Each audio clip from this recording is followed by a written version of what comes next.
పుట్టినవాని యందు విశ్వాసముంచు ప్రతివాడును నశింపక నిత్య జీవం పొందినట్లు ఆయనను అనుగ్రహించెను. ప్రయాసపడి భారం మోసుకొనుచున్న సమస్త జనులారా నా యొద్దకు రండి, నేను మీకు విశ్రాంతి కలుగు చేస్తును. ఏ భేదము లేదు, అందరూ పాపము చేసి దేవుడు అనుగ్రహించు మహిమను పొందలేకపోతున్నారు. నీతిమంతుడు లేడు, ఒక్కడును లేడు, గ్రహించువాడును లేడు, దేవుణ్ణి వెతుకువాడును లేడు. ఏలయనగా పాపము వలన వచ్చు జీతం మరణం, అయితే దేవుని కృపావరం మన ప్రభువైన యేసుక్రీస్తునందు నిత్య జీవం.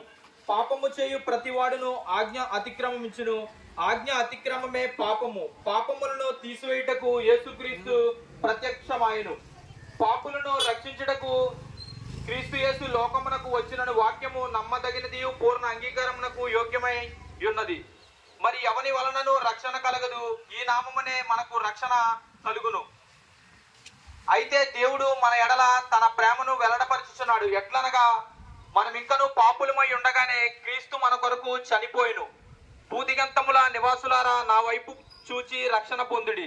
అదేమనగా యేసు ప్రభు అని నీ నోటితో ఒప్పుకొని దేవుడు మృతుల్లో నుండి ఆయనను లేపినని నీ యందు విశ్వాసం ఉంచిన ఎడల నీవు రక్షింపబడదు. మన పాపములను మనము ఒప్పుకొని ఎడల ఆయన నమ్మదగిన వాడును నీతిమంతుడును గనుక ఆయన మన పాపములను క్షమించి సమస్త దుర్నీతి నుండి మనల్ని పవిత్రులుగా చేయును.